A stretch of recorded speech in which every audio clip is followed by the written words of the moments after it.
Hello, I'm Board Game Hubby. And I'm Board Game Wife. Today we'll be talking about Keep the Heroes Out. And let's first go to the table to see how it plays, and then we'll return here. This is Keep the Heroes Out, a cooperative deck building game for 1 to 4 players. You will be playing as the monsters against the heroes. So against rogues, warriors, mages, and archers. They will be appearing in this dungeon, spawning here in this dungeon from this deck. Your goal is to run through this deck 2 times without losing. You primarily lose by the heroes reaching this throne room and looting this level 4 chest here, which will mean the end of the game. Also, you will be playing one of 20 different scenarios, and each of those scenarios, besides adding rules and cards to this deck, will usually or sometimes also add ways or additional ways of losing. So, how does it work? I will just quickly play through a round, and also this isn't actually a scenario in the game. I just threw these map tiles together randomly, and these aren't all the map tiles in the game. You will be, well, first of all, you will be playing as one of 9 different characters. So I'm playing as the dragon and the lizard folk here. But you also have your ratkins, your oozes, your skeletons, etc. So, and these are one of 3 different classes. You have crowd control, defender, and support. So, as you might be used to from some MMORPGs. All right, so each round, and you start the game with the monsters taking a turn, and it will be going monster, heroes, monsters, heroes, monsters, heroes. So how it works is you shuffle your deck of cards. Each character has 10 cards, and then you play those cards in any order you want. Sorry, this isn't supposed to be in this deck. So you play these cards for their icons. I won't be going through every icon in the game. I'll just be going through some of the more common ones and giving you a general overview of the other ones. So this is a move icon, and this is an activation icon. I can split these icons out throughout my characters, so it doesn't have to be the same character using these icons, and I'm taking my first turn as the lizard folk.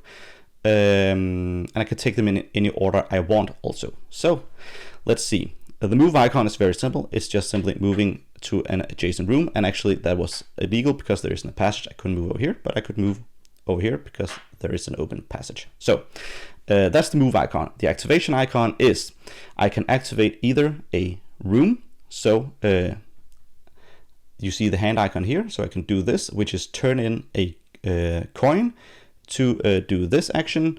I can turn in a book to do this action. I can just simply get this resource here, so I could get another book here. I could get a trap here, and those are the rooms. So and another way you can use the activation icon is you can use it on these unactivated portals. So again, it shows the hand icon, and if I have a character here, I can say I use the activation icon, and boom, it's an active portal. So let's say I start here.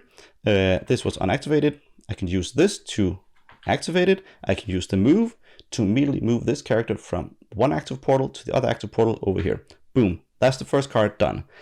Let's say I also want to add cards to my deck. This is the market over here, and this is the deck building portion. So here I had already previously gotten a book to this room. How you do that is every time you move, you can take one resource with you. So this was gotten on a previous turn. I moved over here. So I moved this, or use this card to use the activation icon to turn in this book to get a card with that icon. And what do you know it? There is exactly one over here. So to be clear, I couldn't buy any of these cards because the room and the resource doesn't match those icons. But I could buy this card, which is I can do 3 activations actions, or I can place down an already activated portal. I would put this over on my discard pile to use for a later turn. And that was the activation icon. And let's say I also do the move icon. I move this over here. I of course want to kill these monsters. How do I do that? Well, you know it. I have this card right here. It has this icon here, which means all of my characters in a single room, so I could do these 2, can perform this action, which is the ranged attack, which is attacking one room away. So I will use this. This is 2 attack, 2 heroes. They both die. They always only have 1 health. I've used this card. This is a defensive card. This is if I'm ever attacked, I can do this over here. Basically, this arrow always means if I perform the requirement over here, I can do the thing over here. But it isn't useful for me right now, so I'll just put it away. And let's see here, I have one more activation, one more move. Well, the last way you can use, by the way, I will of course replenish this over here. If you ever... or rather, the last way you can use this activation symbol is you can do your special ability. So for me, this is, I can always basically exchange the symbol for a ranged attack. So that's what I want to do. I want to kill some of these characters. Let's just say I want to kill this one over here. So I'll just say I do a ranged attack here. Boom, it's dead. And so that's playing the cards. After I've played cards from my hand, I can refresh loot. So let's say I still had one card in my hand. So actually I can discard this card to say I don't like this card. I don't like this card because I don't want to collect this symbol here. So I'll just simply discard them and I will put out new loot cards hoping to get the symbols that I'm hoping for. So then I do cleanup and upkeep. I've already done the cleanup. That's just simply discarding your cards. If you ever run out of cards, you of course just shuffle the discard pile and draw back up to your hand size, which is what you do now, which is 5 cards. So I would draw up to 5 cards and have that ready in my hand because you could also lose cards between turns. So after that, you do the Heroes Invasion, which is drawing as many cards here as it says over here. We're playing in easy mode, so I just draw 1 card and I resolve this hero. This is its special ability, which is discarding traps when it enters, when it spawns into a room, and this is where it spawns. There are 5 of each, and they will spawn in different areas. So when this spawns here, I know in future rounds it won't spawn here as well until we're going through the deck a second time. So these are 2 of these rogues, and they will be spawning here, and they will spawn here. So let's do this one over first. The very first thing that happens when they spawn is they do their spawn ability, and that is for this one discarding a trap.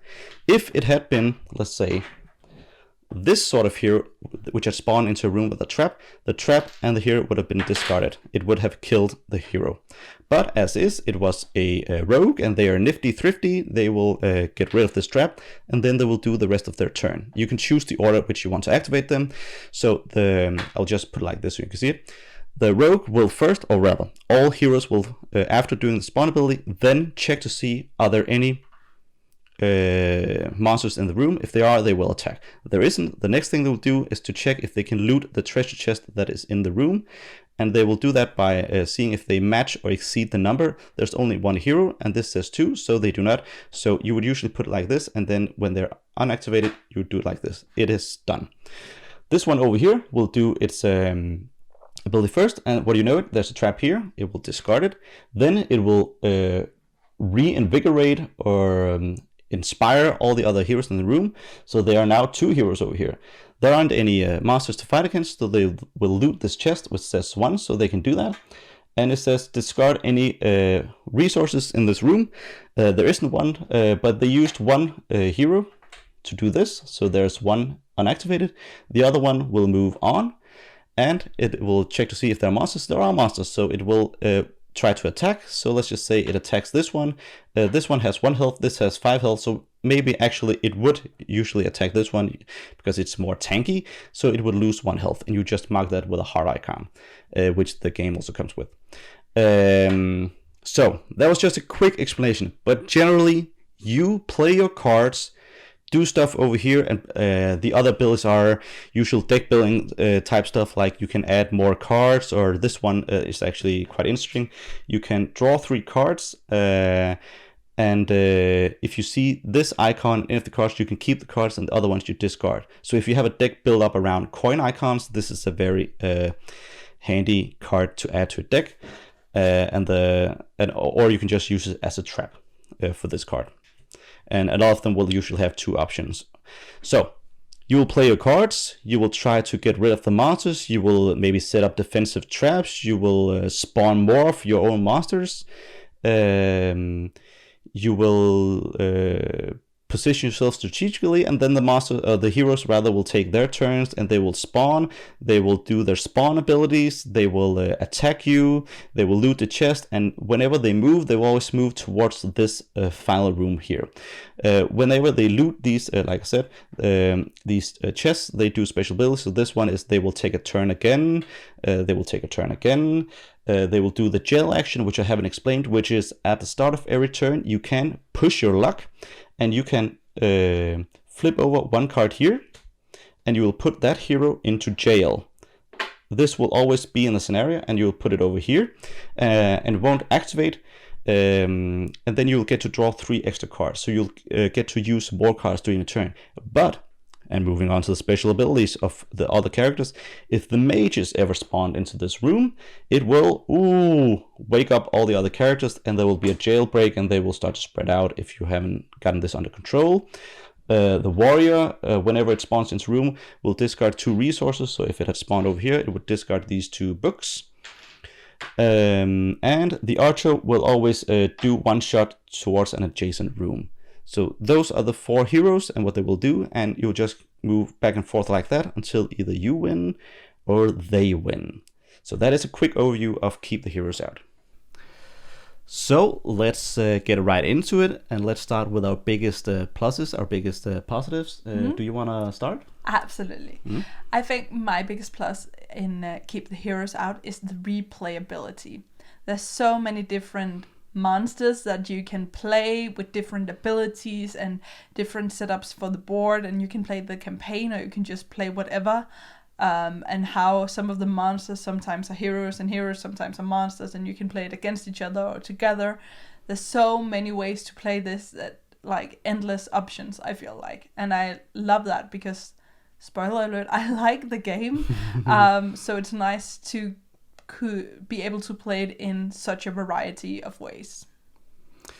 No, I agree with all of that. Tons of variability, tons of replayability, modularity. For me, the biggest plus is the unique way it handles deck building. And I had to get used to it because at first I had to fear, is there enough replayability? Because I can't remember how many cards are in the loot pile that you buy from, like 40, 56 cards. I don't know. But it's like, it's only those cards ever. Of course, there's one expansion and there's more on the way. But it's like, is that going to be enough for me? But all those cards are unique. Yes.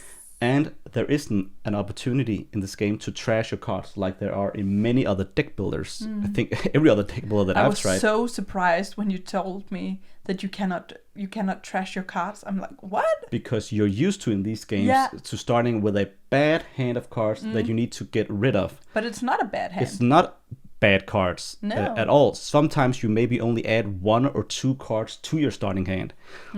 The monsters are just different, and their strengths lie in the differences. So when I start with a hand of cards that I can lay out a lot of traps, or I can easily teleport or move through walls, whatever, those are my strengths and I need to play to those. So the deck building challenge is not just to get a bunch of cards and every card is better. No, some of the cards are detriment to your game and how you should be playing the game. And we needed to learn that. We definitely needed to learn that. But it's very much a thing in this game. You need to curate your deck. So that's the experience. It's a deck curator, I would say. You need to think carefully of which cards you add, and that challenge I find immensely interesting. Me too. Absolutely. That's why that's my biggest plus. What is your biggest plus? No, I just said it. That was also the biggest plus. It's a deck curator, not a deck builder. Exactly. Like the unique way, the unique way that it handles deck building was my biggest plus, indeed. I thought you were just like explaining. I was just segueing. Great. So we agree. Yeah. So biggest minus, if you have any, I do. My biggest minus is that we are fairly well experienced board game players. And we have struggled to find a difficulty setting that fits us. Because the first one was too easy, and then we just got smashed the second and the third and the fourth time. And there is different ways that you can set the difficulty, but we are a bit proud board game players, so we don't want easy mode. This is not a family game. We are hardcore gamers. but we kind of need it. So that's your biggest minus. It's too difficult to find the right difficulty. Yes. So again, we very much agree. I have so my biggest minus is also finding the right difficulty level, or feeling that a certain difficulty level is the right one for you. Yes. And also how the campaign mode works. So let me explain and just elaborate on what you said, because I agree. So one of there's 3 difficulty modes, and the easiest one is family mode. And then the second one is challenging, and then I don't even know what the third one is, because we haven't even considered that. Have not touched it. But so when we play a video game, we're always used to, or most people used to, picking like the regular difficulty, the middle difficulty. Like, we're not children, we're not going to go with the easiest one. No. We did play the first one with the easiest one because it insisted that we do so we did. But it's called family mode. So after and it was too easy. So after we handily won that first one, we thought challenging is where we'll go. We played 7 games and lost all of them. Yeah. We lost all of them. We have only won 1 game on family mode. And we even forgot the punishment for losing on top of it. So we lost without the punishment of losing the game before. So that segues onto my next thing, which is how the campaign mode works. So each campaign, you're playing 4 linked scenarios. If you lose the first scenario, then when you start the next scenario, you have to start with 1 less card in your hand.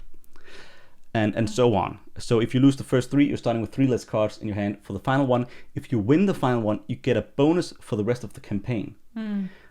So it punishes you for doing bad, which I find weird, because if we're doing poorly, we need help. We need it to balance the other way. Yes. So I didn't get that. It's something that you can easily house rule. You can just say, well, I'm just going to start with the same amount of cards. Yeah, we honestly just forgot, but I think we would house rule it like that. I think we would house rule, because the scenarios also get more difficult, is our experience.